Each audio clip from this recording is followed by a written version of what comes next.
love to play. I got my E for my exciting ways. I got my A for the way. I'm all in all. I got my C for the way. I give the call. I got my H for the way. I take it to the hoop. I got my I for the way. I'm in the school. I got my E for the way. I eat it up fast. I'm like Pack Lady. I make it last. I could go on and never dare stop. Tanya, make the whole house rock!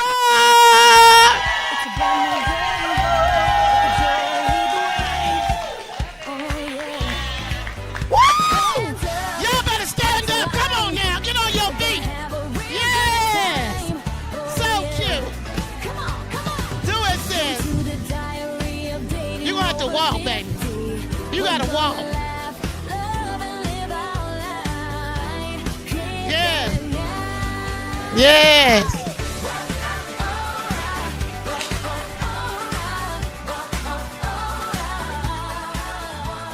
So the show must go on. I'm going to take control of it from here. Okay? So now I need to introduce my mentor that stay in my inbox. And when I'm doing something I ain't supposed to do, she tapped me on my hand. And she said, oh, no, no, no, no, no, no. Or she say, those shoes ain't right. Or she'll say, you need to put a little bit more clothes on. I like to introduce my friend, Terry Stevenson from Impact Atlanta Magazine. And if you want my copy from her magazine, I made it in August with fine ass, what's his name, was on the front of it, with his shirt off. Thank you so much, Tanya. I really appreciate you. Look at me. And love you dearly. Okay. Again, my name is Terry Stevenson. I am the editor-in-chief. I am the publisher and CEO of Impact Atlanta International Magazine. I would like to talk about a gentleman by the name of Tech, T-E-K. Tech, ladies and gentlemen, is a survivor. He's a storyteller and an emerging motivational speaker whose life stands as proof that purpose can rise from the darkest moments. Ladies and gentlemen, in 2017, he was stabbed not once, not twice, but 3 times in the chest while protecting his sister. His assignment by God as a grown man.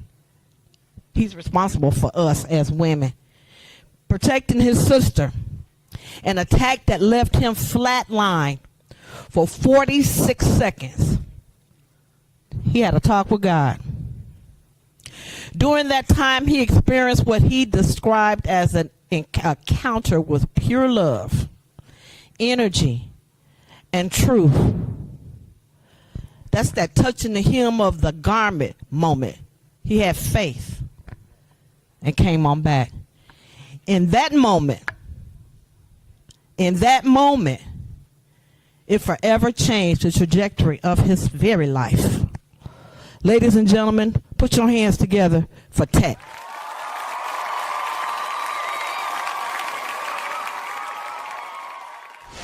Thank you guys so much. All right. He brought his own backboard.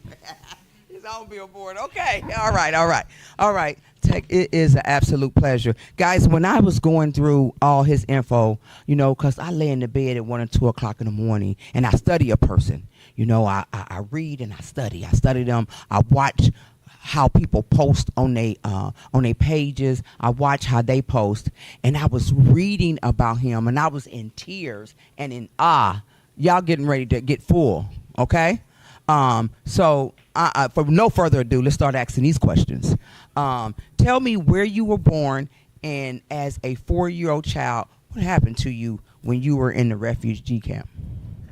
Well, I was born in South Sudan, Africa. I was born with a birth defect, with congeniality. It left me, basically, was born with like a half a leg. So my leg was in a shoelace. I had 2 twin brothers that died before me, and I was the 3rd one. But we didn't have no hospitals in my village, so they passed. And it looked like I was going to be the next one. But miraculously, out of nowhere, there was some German aid workers that came to our village just randomly and said, hey, we can help out, you know. So my father was a chief. He was a king. He was a king? Yeah. Your father was a king? My father was a king. Yeah. Okay. I know your voice is sultry and everything, but speak up a little bit. Oh, sorry. Can you hear me now? Yeah, there you go.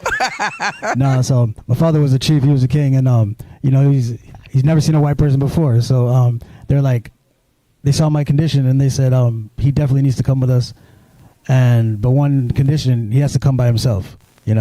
My dad was like, no, you're not taking the air. The person that really gave me a second chance. The reason why I'm here right now is because of my God-fearing mom.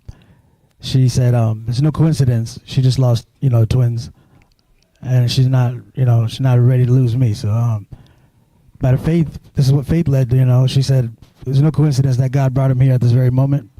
Let him walk with God, and God will bring him back when he's ready. I was 6 months out at the time. I don't know. You want ready for the questions? No. You. Okay. Also, but you also had a social worker that took you to the hospital. Yes. And your family couldn't go with you. Yeah. So when I went to Germany, that was the first language I ever learned. I sprach in the Dutch. Okay, say one sentence in German for me, please. Guten Tag, I sprach in the Dutch. I don't forgot it now, but yeah. Well, so being his ass like Tekken is a German name. Tachen, as you will. Is that how you really say it? Yeah. Okay. Yeah. And also like Bettina, see her, that's her right there. She really went the extra mile for me, man. That's the lady. That is the social worker that took you to Germany to get you treatment. Yes. Okay. Yes. Okay. I thought she was my mother. I was there for a couple years at the Pigs Village. To be honest, I didn't even see color. I thought I was white. I don't know. You thought you were white. Baby. Right. I was at a hospital, like a hospital for where they it's like a nonprofit where they help out children in other countries that are like in wars and stuff. So it was kind of cool because like I'm in a dorm with people that have the exact same situation as me. Mm-hmm. Not one time I didn't think like, well, are these my family or whatnot? But man, yeah, it was amazing. But I remember falling in love with strawberry ice cream, having Christmas, and all that. Wow. So yeah. Tell me this. You met someone years later on Facebook. Who was that? Well, I got a backstory to that. Back it up.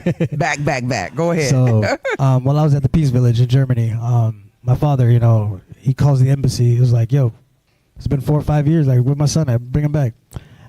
They said, sir, we don't have a Huel Tudel. That's my Sudanese name, my African name. But we do have a Tudil. So he said, yeah, bring him back. That was the last time I saw my German mother, man. She was distraught, and me as well, because as I'm flying back home to Africa, back for the first time, should I say, my father gets assassinated like a week before I got there. So wait a minute, hold. Let's stop. Let's put a pin in that. How did your father and why did he get assassinated? Well, for the longest, there's been conflict with these two tribes in our. It's actually happening right now as we speak today. In your country is happening right now. Yeah. So the opposing, tribe, took their chance or whatnot. See, that the thing with me is, it's like when I came back home, it was such a culture shock, because I came to like buildings and stuff like just like this, to a hut, and I'm like, who are these black people? Like, Because you thought you were white. I just remember, really thinking like, what did I do something wrong? Like, why am I, I had to learn my native tongue all over again, Sudanese, and then I was in Ethiopia, and then we had to learn Amharic, then I had to learn Arabic, and also, when I came back, I felt like they already had a family. You didn't feel like you fit in anymore. No, I felt like, because I have siblings, and I want nothing more than just to be accepted, like how I was accepted in Germany. So when I came home, I felt like, all the attention, the miracle baby is back. They thought I got kidnapped or whatever. So mind you, I'm the only one born like this in my entire family. You know. Tell me something. I know when you're born in another country and you have some type of abnormality that, you know, a peg leg or something's going on with your face, a birth defect that do they think that it is Satan, or can? Well, actually, so with that, it's a little bit, you know, like a lot of people used to say that, you know, that somebody prayed over my mom's stomach while she was pregnant with me. And they said the reason why my 2 twin brothers, they're boys, you know, pass away is because they don't want to let them, to succeed my father. And then, so for some reason, it's like they were trying to deny me. It's like my battle started in the womb. Oh, okay. You know, yeah. So, so let's move along. With your sister, how did that go about because somebody was trying to rob her, correct? Yeah. So what had happened was, you know, I was my entire life, you know, I've been going through a whole bunch of emotional roller coasters, you know, as I came to America. Insecurities like through the roof, you know, and people telling me you got to be like your dad, you got to be the great man just like him. I don't even have a picture of him, you know. And when's the last time you seen a king with a disability, you know? Right. So I had tough times. You know, suicidal thoughts. I attempted suicide. My cousin died in front of me. He hung himself, and I was too short. You tried to hang yourself. Well, he hung himself in front of me, and then I tried to lift him up, but I was too short, and he took his last breath, and I felt like that was my fault. So the next day, I tried to end myself. Luckily, I didn't succeed, but you know, with that, you know, it's just a whole bunch of, I was going down the drain, drugs and alcohol, it's just performing, you know, like people don't understand, like, you know, me having a one leg, you know, we're just walking around, you know, I played varsity basketball as a freshman and I played varsity football as a freshman, you know. Okay. Because you can't judge me with my physical appearance, but my heart is where it's at, you know, because absolutely. I refuse to take no for an answer. And, you know, they put me in the suicide ward for 5 days, right? They let me out on the day of my cousin's funeral. Everybody knew that I was the last one with him, and so as I'm walking down, I knelt down and you know, I told him I'm sorry that I failed you. But at that moment, I didn't realize that I didn't say goodbye to him. I welcomed my own brother, and it was because this is his life. Like, he's the motivational. This is what he tries to do. But you know, I hated it, man. I just really wanted to go because I didn't see nothing. I love myself. My German mother's gone. My family doesn't. I'm alone. I'm always performing. Like the reason why this is my trick is like I would make you laugh so quick, so fast, just to distract you from judging me. Okay, that's understandable. You know, Can you tell me how is it? How do you date? How do I date? Do you have challenges dating? Oh, nah, I'm a player from the Himalayas, y'all. No, I'm off the market. I'm off the market. My fiance's right back there. You know. Fiance. Hey, fiance. She must be German. Close. You know. Well, y'all know he thought he was German. Come on. That's how he grew up. Apple don't fall far from the tree. He grew up like that. Yeah, but that's okay. But baby, this baby's chocolate too, and my kind of chocolate. I don't know. You better watch out. You'll get me in trouble. You know. So tell us. Okay, so we're gonna come away from the depressing part. Oh no, it's uplifting. Okay. Nothing depressing about that. Yeah. Okay. So now you go around and you help young children. No, I don't help young children. Or you I motivate. Ignite the fire that's within them. I used the wrong word. You know? Because, you know, everybody has a purpose. You know, number one fact, you were born. You know how much sperm cells are there? You won at something. You have a purpose, and I don't even know. So me, like, I'm gonna give you my personal experience. Like, so growing up, I thought like you had to do something, you know, sing and dance or do something, you know. I didn't know what, so I did sports, you know. But then I was like, okay, whatever. Then I started freestyling, doing music. And then I was like, you know, I'm just gonna be the best alcoholic then. But I always say, be the best you can be, whatever you do. So the night that I got stabbed, you know, so this was like a month after, you know, me getting discharged from the hospital.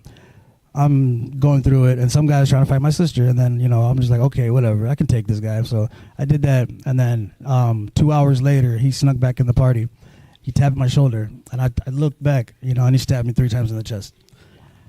It was quick, fast, too, but that's probably the best thing that could ever happen to me, because not only right when the next thing that I remembered is I'm looking at myself in the ambulance as they're cutting out my sweater and they're trying to resuscitate me, you know, the defibrillator.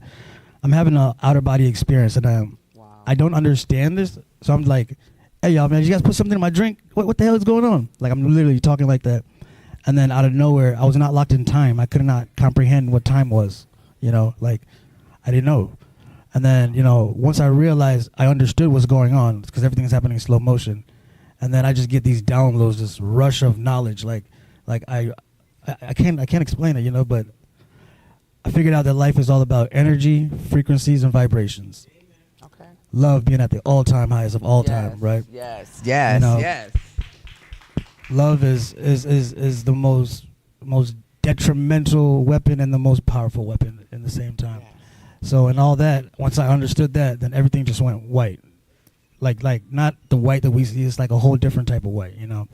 So it's did you get that, you know, when they on TV they say you have this out of body experience and it be like a white and God be up there and with white on and all that? It wasn't like that. No. Just like who was the lady that was speaking earlier? Yeah. Terry, yeah.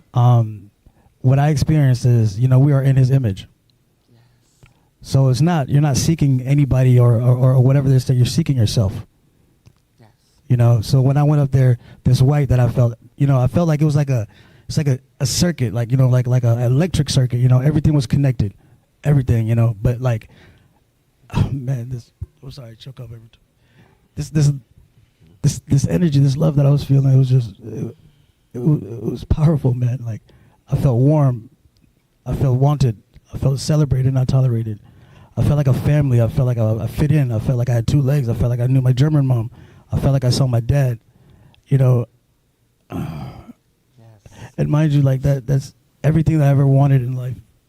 It was right there, and I felt it. You know, and then once I realized that, like, what it takes for a human being to be a human being, I felt again.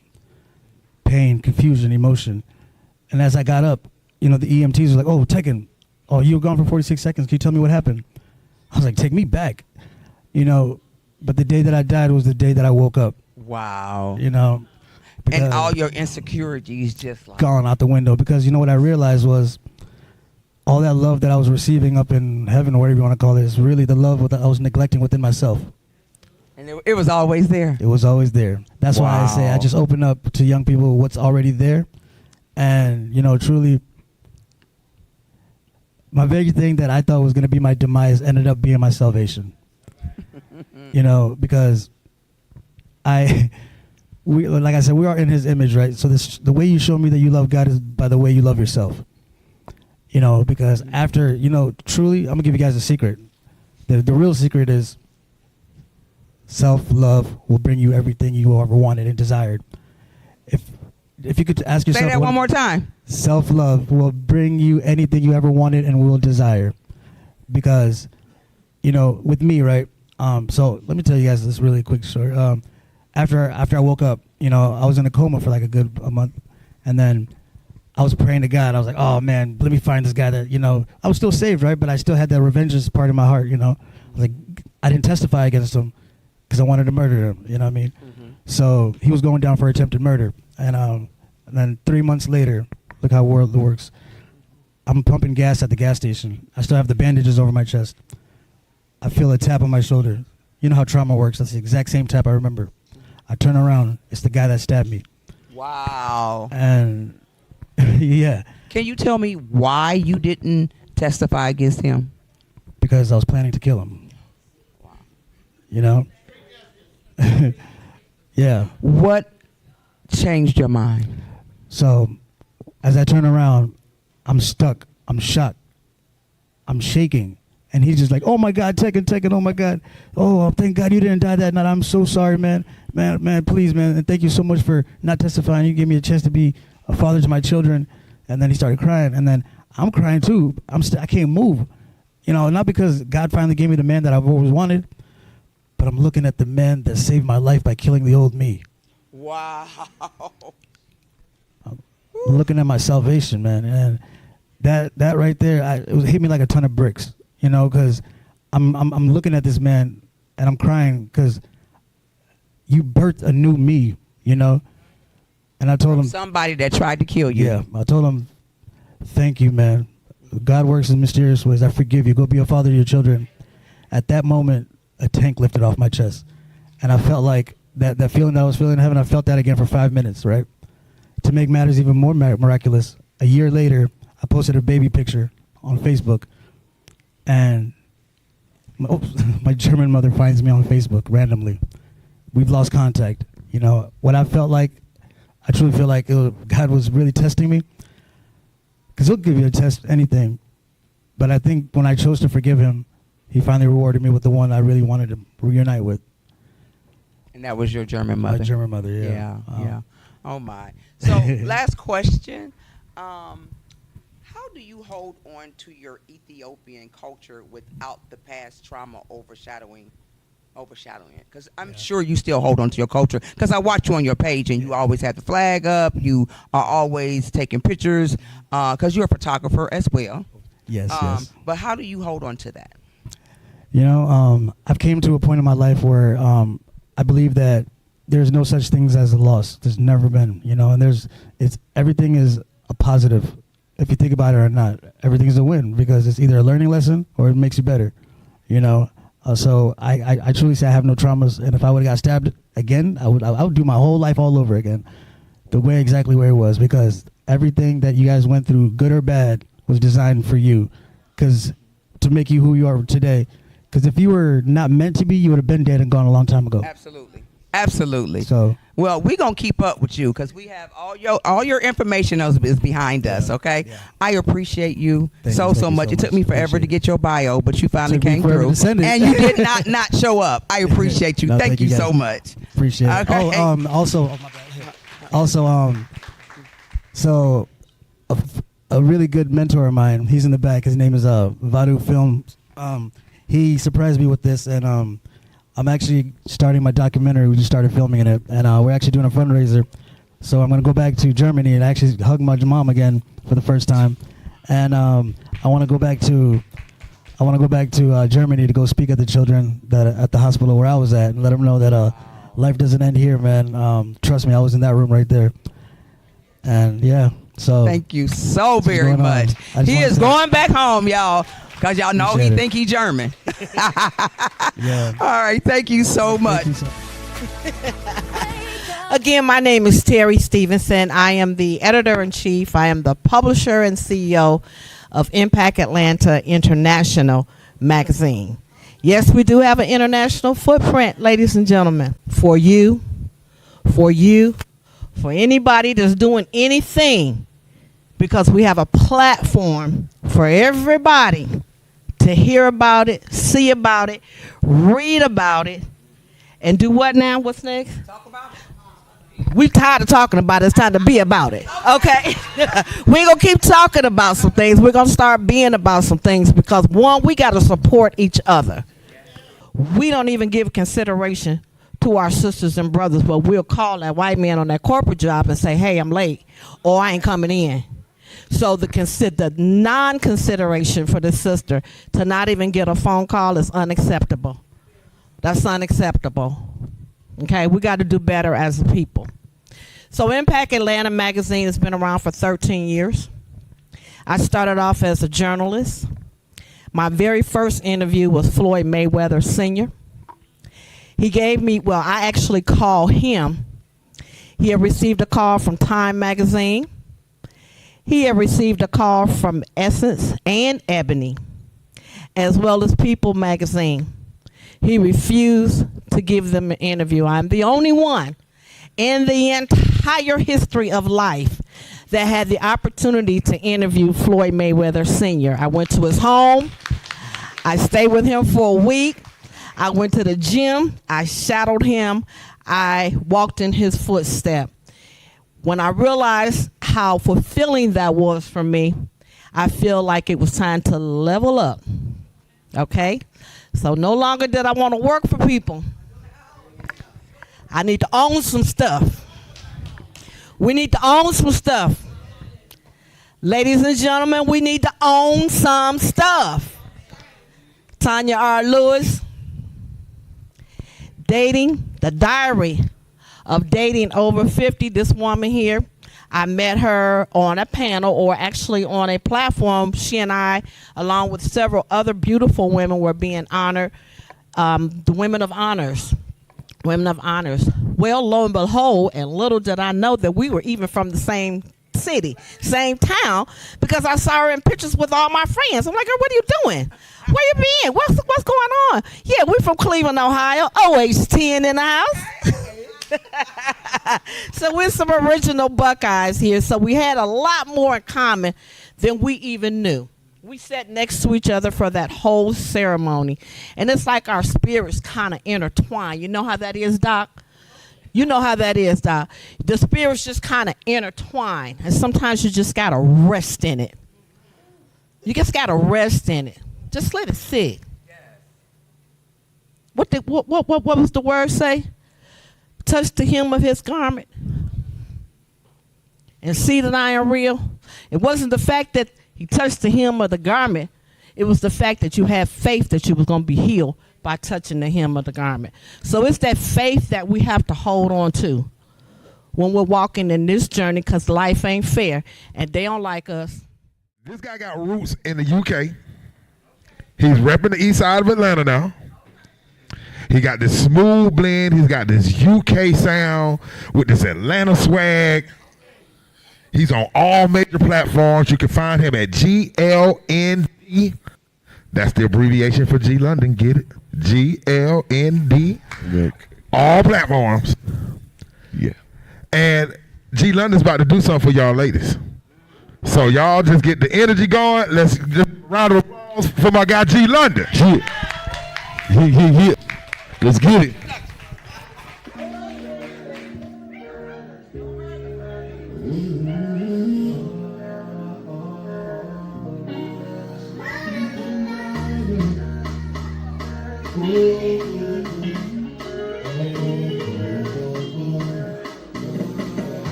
Cause I think it's you.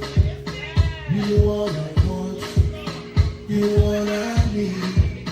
For your love I go climb the mountains, swim the seas, just to be with you. Oh, the way that you loving me, the way that you kissing me.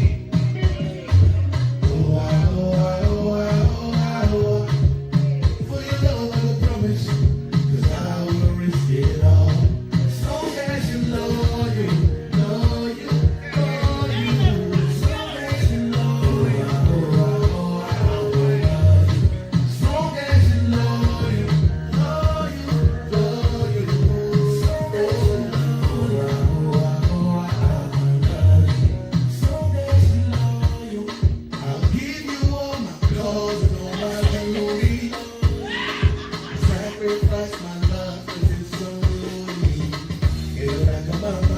Girl, I'm ready to settle down with you.